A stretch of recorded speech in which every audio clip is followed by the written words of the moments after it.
আসসালামু আলাইকুম দর্শক, এই মুহূর্তে একটা ব্রেকিং নিউজ, সেটি হচ্ছে কাল একদিনের রাষ্ট্রীয় শোক ঘোষণা, মন্ত্রিপরিষদ বিভাগের ঘোষণা, অর্থাৎ সরকারের ঘোষণা। আচ্ছা, কেন? সেটি হচ্ছে কোটা আন্দোলন ঘিরে সহিংসতায় নিহতদের স্মরণে কাল রাষ্ট্রীয় পর্যায়ে একদিনের শোক। এটা হলো মন্ত্রিপরিষদ সবাই সিদ্ধান্ত, তার মানে মন্ত্রী সবাই সিদ্ধান্ত হয়েছে। তার মানে এটা কি বলবো, মানে একদিকে ভালো একটা উপলব্ধি যে আগে সম্পদ ধ্বংস এই সমস্তগুলোকে সামনে আনা হচ্ছিল, হতাহতটাকে চাপা দেওয়া, কিন্তু পরে দেখা গেলো যে না, এটা কোনোভাবেই আর এটা বাজারে খাচ্ছে না। তো তখন বাধ্য হয়ে সামনে চলে আসলো হতাহত, এবং এটা ভয়ঙ্কর যেই তথ্যগুলো আসছে ক্রমেই, এবং যে পরিমাণ, তাতে বাংলাদেশের ইতিহাসে এই ধরনের হতাহতের ঘটনা ঘটেনি, এই ধরনের নির্মমভাবে গুলি করে মানুষ হত্যার ঘটনা ঘটেনি। তো এখন প্রশ্ন হচ্ছে, এটি হচ্ছে যে ধরেন মানে যারা মারছে তারাই আবার শোকের ঘোষণা করছে, মানে অনেকটা সমালোচকরা কিন্তু এইভাবেই সমালোচনা করবে। মূল কথা ছিল একটা স্বাধীন একটা তদন্ত কমিশন গঠন করা, এবং এটি অবশ্যই আগে ভাগে কারা এর দায় সেটি চিহ্নিত না করে, যেমন সরকারের পক্ষ থেকে ব্যাপক ধরপাকড় করছে। কেন? যারা সহিংসতার জন্য দায়ী। তাহলে তো শুরুতেই বোঝা যাচ্ছে যে এর দায় চাপানো হচ্ছে ছাত্রদের উপর, চাপানো হচ্ছে রাজনৈতিক দলের উপর, বিরোধী রাজনৈতিক দল, এবং বিরোধী রাজনৈতিক দলের প্রচুর সংখ্যক নেতাকে আটক করা হয়েছে, তাদের বিরুদ্ধে এই সহিংসতার দায় 2 লাখের পর আসামি করা হয়েছে, এবং ছাত্রদেরকেও আসামি করা হয়েছে। সব ক্ষেত্রেই পুলিশ হচ্ছে বাদী। তো অথচ বাস্তবতাটা কি? বাস্তবতাটা দেখছে যে পুলিশ গুলি করে করে মারছে বহু জায়গায়, সেই ভিডিও চিত্র সবার সামনে। তারাই আবার রাষ্ট্রীয় শোক ঘোষণা করছে। এটা হয় কখনো? যাই না।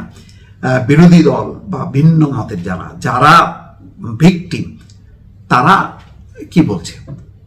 তাদের শোক প্রকাশের অধিকার নেই, তারা দৌড়ের উপরে আছে, তারা গ্রেপ্তার আতঙ্কে একদম ভয়ঙ্কর রকম অবস্থা।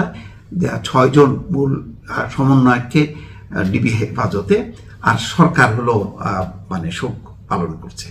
এটা কি মানে সত্যি সত্যি এটা শোকের বিষয় হলো যে এই শোকটাও মোটামুটি দখল হয়ে গেল মানে সরকারি দলের হাতে, বা সরকারের কাছে জিম্মি হয়ে গেল শোকটাও।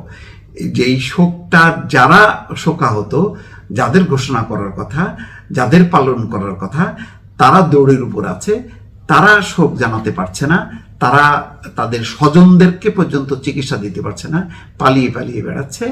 অথচ সরকার মানে শোক পালন করার ঘোষণা দিচ্ছে। এটাও এক ধরনের তামাশা কিনা, এটা মানুষ এটা বলবে, কারণ কোনো কিছুই কিন্তু খাচ্ছে না। যেমন 6 সমন্বয়ককে নিয়ে আন্দোলন প্রত্যাহারের ঘোষণা করা হলো, বাকিরা কিন্তু সেটি প্রত্যাখ্যান করেছে এবং তারা রাজপথে আন্দোলন করছে। এখন আবার যেই রাষ্ট্রীয় বাহিনী, যে সমস্ত সংস্থাগুলো, যেই দৃশ্যগুলো দেখলাম, সেই রাষ্ট্র আবার শোক জানাচ্ছে, তারা শোক দিবস পালন করবে রাষ্ট্রীয়ভাবে। এটি কি যদি তাই হতো, তাহলে তো এই যারা ক্ষতিগ্রস্ত হলো তারা দৌড়ের উপরে কেন? তাদেরকে ব্যাপকভাবে গ্রেপ্তার করা হলো কেন? অথচ সেখানে পরিষ্কার বহু অস্ত্রধারীর ছবি প্রকাশ করা হয়েছে। সেই তারা আওয়ামী লীগের, কেউ স্বেচ্ছাসেবক লীগের, কেউ ছাত্রলীগের, কেউ যুবলীগের, তাদের কাউকে কিন্তু গ্রেপ্তার করা হয়নি।